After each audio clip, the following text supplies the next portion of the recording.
Situé en plein cœur de la Corne de l'Afrique, on retrouve un des plus anciens pays au monde, l'Éthiopie. Sa capitale, Addis Ababa, est située au centre du pays. Celui-ci est divisé en 5 régions topographiques, les hautes et les basses terres de l'ouest et de l'est, en plus de la Rift Valley. Avec une superficie d'environ 3 fois la taille de l'Allemagne, soit près d'1 million de kilomètres carrés, le pays compte déjà près de 97 millions d'habitants. Il est estimé que ce chiffre grimpera à 125 millions en 2030. Ceci dû à un taux de croissance de la population bien au-delà de la moyenne mondiale.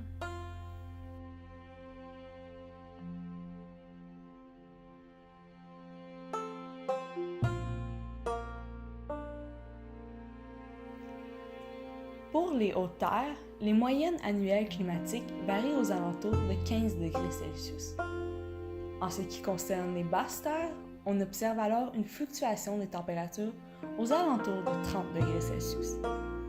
On retrouve 2 climats typiques en Éthiopie, un climat tropical pour les basses latitudes et un climat tempéré pour les zones en plus haute altitude.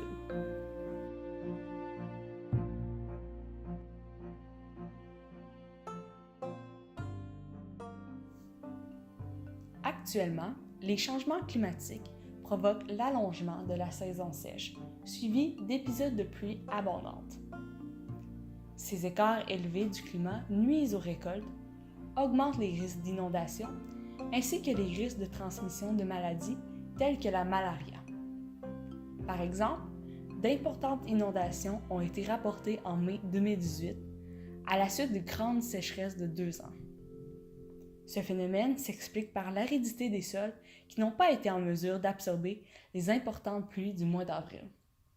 La destruction de plusieurs terres agricoles, routes et maisons, en plus de la contamination des sources d'eau potable, ne sont que quelques-unes des conséquences de ces événements.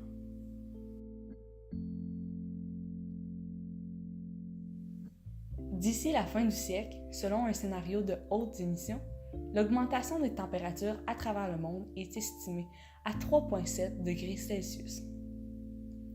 En ce qui concerne la période de 2040 à 2059, une augmentation de 1,8 degrés Celsius est prévue.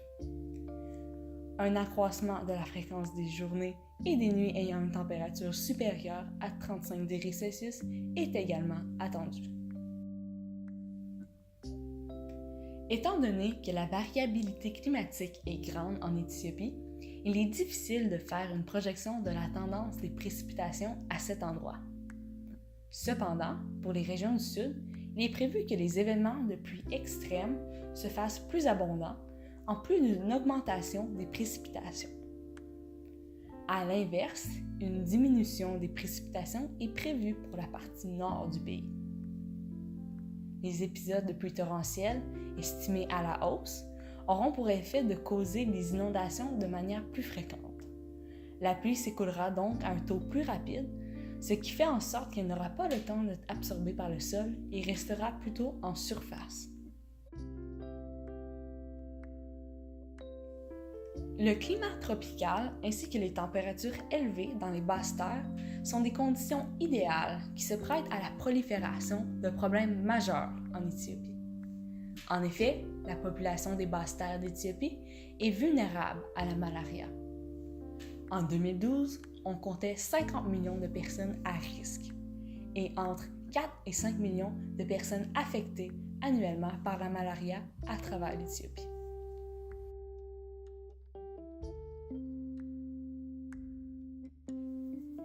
Avec l'intensité des précipitations qui deviennent plus grandes et une augmentation des températures prévues en Éthiopie, les zones touchées par le paludisme sont susceptibles de s'étendre davantage ou d'être modifiées.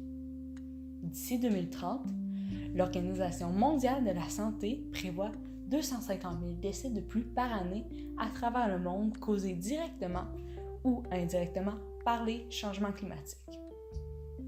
De ce nombre alarmant, 60 000 seraient causés par la malaria.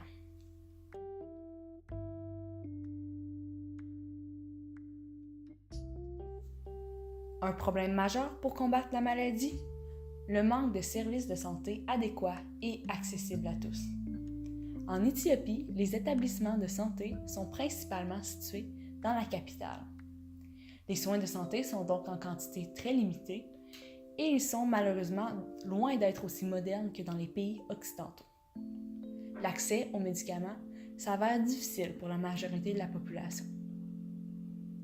Pour ce qui est de la population vivant en région rurale, soit plus de 80% de la population totale, le recours aux guérisseurs traditionnels est la norme.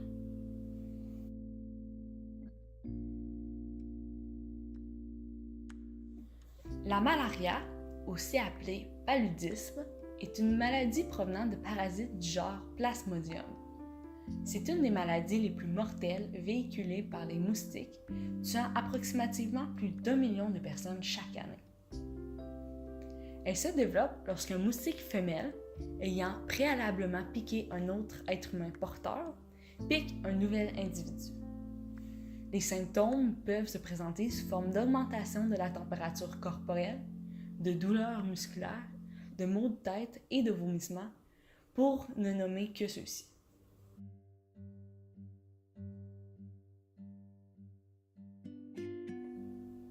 Aujourd'hui, les parasites sont plus résistants face aux molécules antipaludiques des antibiotiques prescrits pour combattre la maladie. Ceci s'avère être un problème majeur pour l'Éthiopie, car environ 90% des cas mortels de cette maladie touchent les enfants en bas âge d'Afrique et que 40% de la population éthiopienne a moins de 15 ans.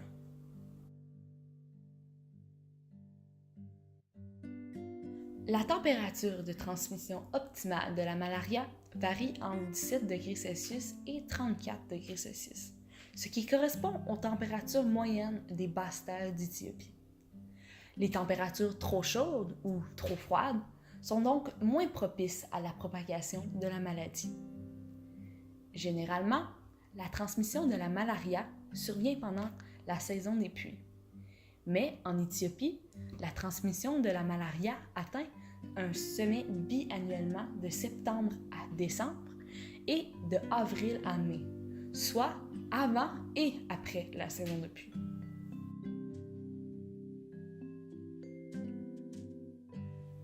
La ponte d'œufs ainsi que la croissance des moustiques jusqu'à la maturité se déroule dans les milieux aquatiques. La création de ces milieux est favorisée par une longue saison de pluie en Éthiopie. L'eau peu profonde et stagnante des marais et des marécages est propice à leur développement, ce qui explique l'importance de l'eau en tant que vecteur déterminant de la transmission.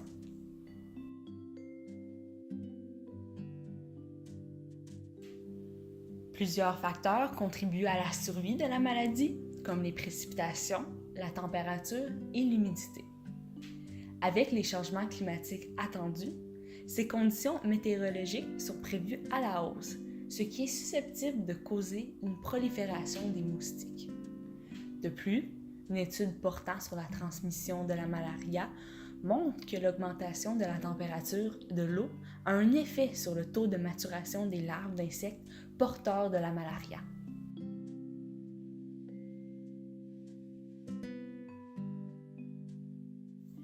La conséquence pour l'Éthiopie? La malaria pourrait s'étendre jusqu'aux hautes terres grâce au réchauffement des températures et à l'augmentation de la quantité de pluie de ces régions. Malheureusement, les régions montagneuses auront désormais une température idéale pour la transmission des maladies, en plus d'abriter une population rurale très éloignée des services de santé. En ce qui concerne les basses terres, celles-ci auront peut-être des températures trop élevées pour une transmission optimale de la malaria.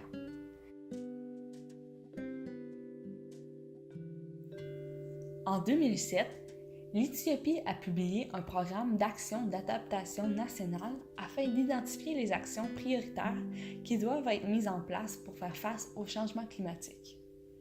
Parmi les projets ciblés, celui concernant la lutte contre le paludisme, nommé Renforcement du programme de lutte contre le paludisme dans certaines régions d'Éthiopie, occupe la 10e place parmi 37 projets, tous domaines confondus. Cela souligne la menace qu'est la malaria pour l'Éthiopie.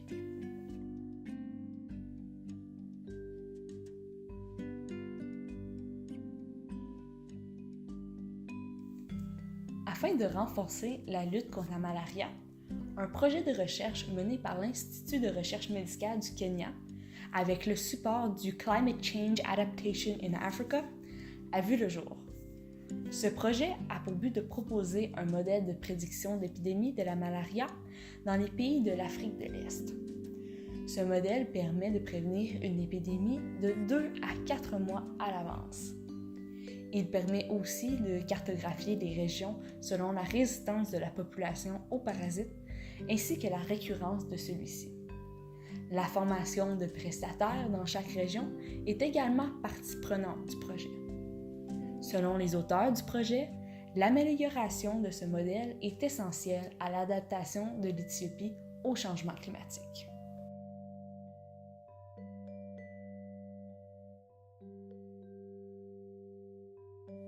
Ce projet permettrait également de distribuer des filets et des vaporisateurs anti-moustiques en mesure de prévention. Par ailleurs, le personnel de santé pourra également se préparer à effectuer les soins nécessaires.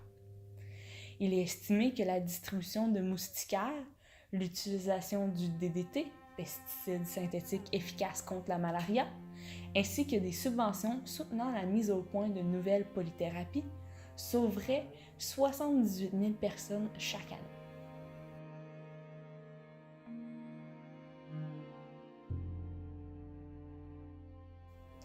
Les sphères de l'économie et de l'environnement sont perpétuellement distinctes, mais elles sont indissociables dans le contexte des changements climatiques. Le développement économique sera assurément affecté par ces bouleversements. En Éthiopie, les sécheresses et les inondations réduisent déjà les rendements agricoles, une activité importante pour le pays et sa population. Dans les prochaines années, les effets néfastes des changements climatiques sont susceptibles de réduire le PIB de ce pays d'environ 10% par rapport à son niveau initial. Sur une période de 12 ans, c'est une diminution du taux de croissance économique représentant 38% par année. Le taux de pauvreté se verra augmenter de 25% sur cette même période de temps. Ceci est sans compter les milliers de décès additionnels qui seront causés par le changement de la transmission de la malaria dans le pays. Selon le rapport Chaud devant, l'Éthiopie se voit attribuer 0,25 tonnes d'émissions de CO2 par personne. Au Canada, ceci est 14,6 tonnes par habitant. On voit bien que ce sont les pays qui contribuent le moins au changement climatique qui sont les pays qui en souffrent le plus. Malheureusement, en Éthiopie, la malaria n'est qu'un des fléaux aggravés par les changements climatiques tels que les sécheresses et les inondations.